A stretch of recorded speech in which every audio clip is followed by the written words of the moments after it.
c'est un processus qui a été long, c'est un processus qui a duré plusieurs années. C'est un film qui s'est fait beaucoup disons, il y avait le livre, puis après ça, il y a eu une rencontre avec moi et Kim Thuy. Puis on a travaillé, puis il a fallu qu'on trouve le film à l'intérieur du livre. Puis lorsque, disons, la COVID a frappé, ben, il a aussi fallu, à ce moment-là, comme trouver le film qu'il fallait faire, mais plus de la façon qu'on allait le faire avant. Donc, on n'allait plus au Vietnam, on n'allait plus en Asie, il fallait le faire ici, au Québec. Donc, il a fallu que je reprenne le projet, disons, le scénario pour vraiment trouver des solutions, des idées qui allaient se faire ici. J'ai rencontré Kim en 2017 chez elle. Je suis devenu ami avec le scénariste Jacques Davids, avec André, le producteur. Puis ce qui a vraiment comme lancé, disons, qui a relancé le projet ou la démarche du projet, c'est lorsque j'ai dit à Kim que je voulais que, pour moi, l'exotisme, il ne fallait pas qu'il soit au Vietnam. Il fallait que l'exotisme soit au Québec. C'était ici la terre nouvelle, étrange, lointaine. Il arrivait en hiver, c'était ici. Il fallait que le Québec soit étrange, beau, inusité. Il fallait filmer le Québec comme de façon très, comme de l'intérieur, mais comme si on le voyait pour la première fois. C'était ça qui a vraiment comme été le déclencheur disons, du comment on allait faire le film.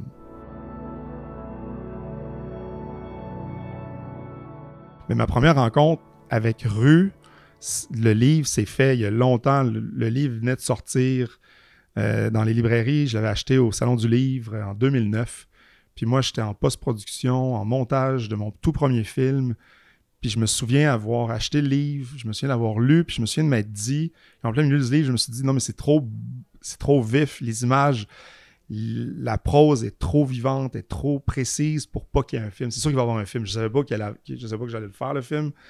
Je savais pas, ça prendrait 8 ans plus tard que j'allais embarquer, disons, dans cette aventure-là. Quand j'ai lu le livre pour la première fois, je savais qu'il allait y avoir un film. Je savais pas qu'est-ce que ce serait le film, mais je le savais au fond de moi. Puis, au fil des ans, je revenais des fois au livre, je revenais à des moments, des passages que j'avais lus, puis je me disais, ah non, mais ça, c'est ça. Moi, je veux voir une scène de ça. Je veux voir une scène je veux voir le contraste entre le Vietnam et le Québec. Je veux voir les textures. Je revenais à ça. Fait que quand j'ai rencontré Kim, mais ça a été une rencontre humaine en premier. Puis après, ça a été un processus quand même long, mais qui a permis de vraiment creuser l'œuvre de façon très personnelle.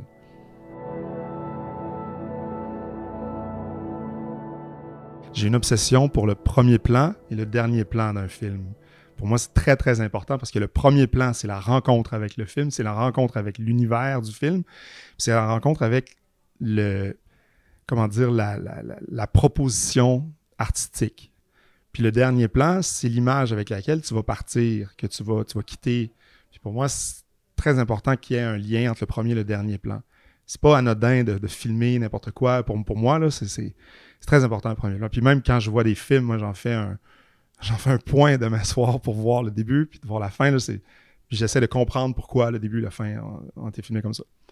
L'idée, c'était que la caméra du début, le premier plan d'ouverture, c'est une caméra Rolleiflex des années 50, en pellicule, c'était que le film était fait beaucoup avec une approche photographique.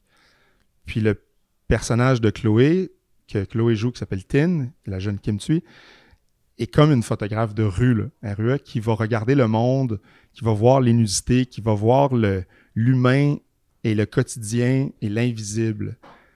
Donc, la caméra, c'est un peu une symbolique de tout ça. Puis le dernier plan du film, c'est le plan de la jeune Chloé, Tin. On est dans ses yeux, donc la caméra, elle est devenue elle. C'est elle qui regarde autour du monde. Puis c'est ça.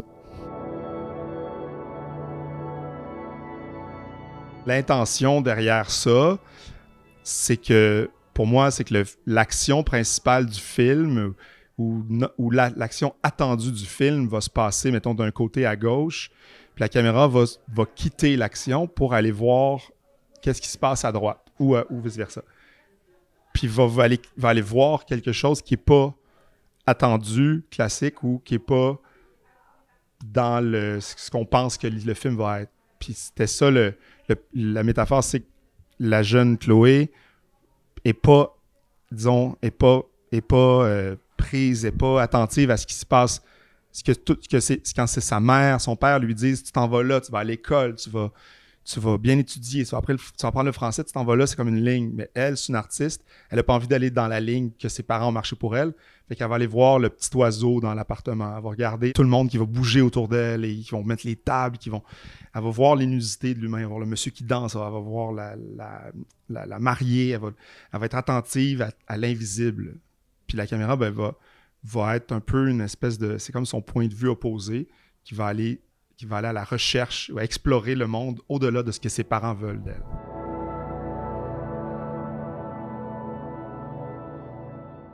On a utilisé une caméra qui s'appelle la Arriflex LF, donc Large Format, donc format grand, donc un capteur très grand, plus grand que le capteur de caméra standard. Et on a utilisé ce qui s'appelle des lentilles de Arri, qui sont les lentilles signature, qui sont en fait les objectifs de caméra qui sont le plus près de ce que l'œil humain voit. Quand on regarde, on n'a pas de distorsion. On n'a pas les côtés sont pas arrondis ou rien de ça. C'est très, très pur. Il n'y a pas trop de look non plus, par exemple, dans le flou de l'image. Le flou de l'image est très, très fort, mais il ne va pas avoir un gros, gros flou comme les lentilles, comme les objectifs de caméra Leica qui vont être très, très marqués, où est-ce que les lumières fortes vont sortir un peu comme des nuages ou comme des bulles. Donc, il y a quelque chose de très proche du regard humain. L'idée, c'était d'être très sobre, très, très délicat, humble dans la caméra, tout en ayant une approche très, très cinéma. Donc, très peu de profondeur de champ, où le focus va raconter beaucoup ce qui se passe en avant, en arrière.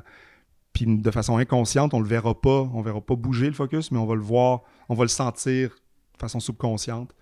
C'était ça, c'était de créer une image qui était idéalement la plus grande possible. C'est le format 1.85, donc je voulais que le monde soit vaste, puis je voulais qu'on soit très large tout le temps. La caméra, je voulais qu'elle soit très loin. Il y a comme on entre dans l'intimité d'une famille, puis on s'installe assez loin d'eux, mais on les observe vivre dans la chambre d'hôtel, dans leur appartement, puis on est comme un regard qui nous permet, on dirait que c'est eux qui nous permettent de rentrer dans la pièce avec eux. Alors que si on avait filmé très très proche, on aurait été près d'eux, mais on aurait eu un regard très cinéma. Alors que là, en étant comme un peu loin, pudique, on est encore plus dans leur intimité parce qu'on les voit vivre tous ensemble. C'était une façon une approche un peu documentaire d'observation où est-ce qu'on est invité dans un univers à les voir évoluer, mais on n'intervient pas. La caméra bouge de façon complètement autonome, on ne suit pas personne. Il n'y a pas, normalement, quand on va faire un mouvement de caméra, la personne, un des acteurs va marcher, puis on va marcher exactement à sa même vitesse parce qu'on va signifier qu'on est avec cette personne-là. Alors que là, la caméra, elle bouge de façon complètement libre. Elle ne suit jamais personne. Puis j'en faisais un point de jamais suivre une seule personne. Puis on est comme le regard de la petite Tine qui, elle, regarde autour, observe autour et voit le monde aussi étrange et beau et qui puisse être autour d'elle. Là. Ben justement, j'essayais de toujours les faire vivre comme si on n'était pas là, comme s'ils vivaient un moment familial.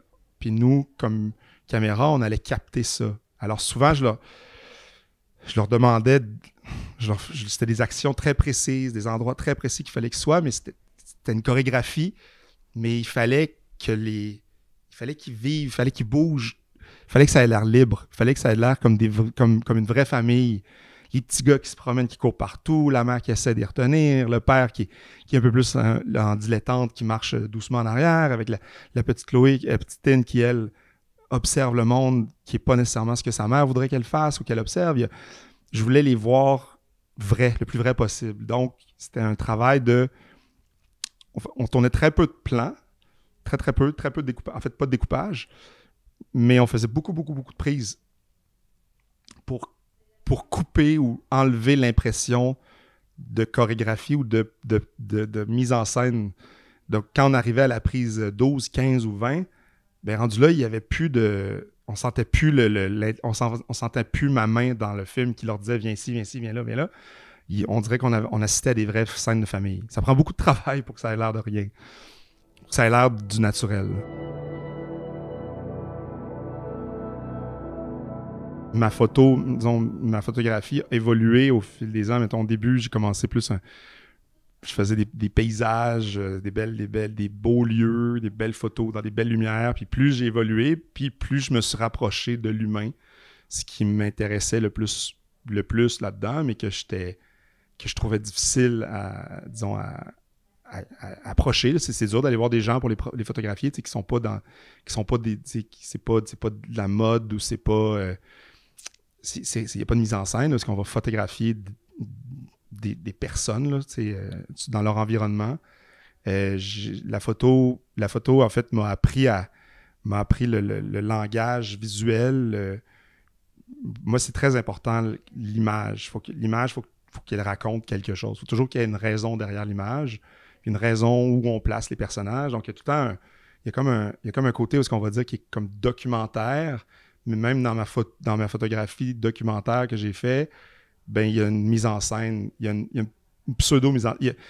C'est pas vrai que, par exemple, il y en a qui vont dire que la photo documentaire, il faut que ce soit fait libre et sans intervention artistique. Moi, je crois pas à ça parce qu'il y a toujours un point de vue, il y a toujours un endroit que le photographe va se placer pour que la lumière soit belle, pour que la composition soit belle, pour que les lignes sortent pas de la tête, pour que près de la lumière, loin de la lumière, il y a une intention derrière ça. Fait que moi, avec la photo, ben, j'ai appris à trouver cette voie-là, mon intention, mais me faire aussi comme invisible tout en prenant des photos qui sont artistiques et qui me parlent.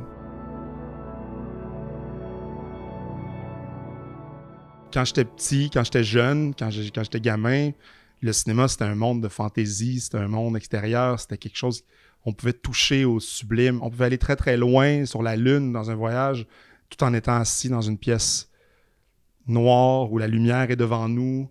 Il y a quelque chose de c'est très sécurisant d'être assis dans une pièce noire puis de voir sur un grand écran un monde rempli de textures.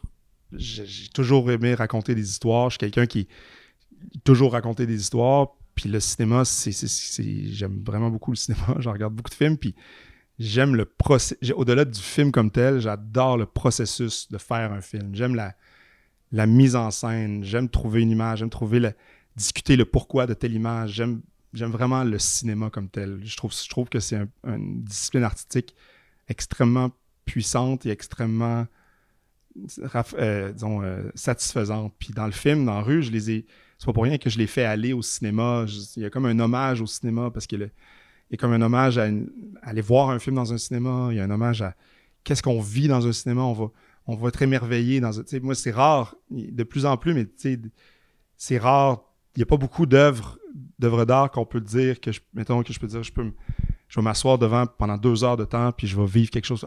Il y a des films, je pourrais dire La haine de Mathieu Kassovitz, Un prophète de Jacques Audiard. Je me souviens m'être assis au cinéma puis je suis resté dans la salle pour le voir une deuxième fois.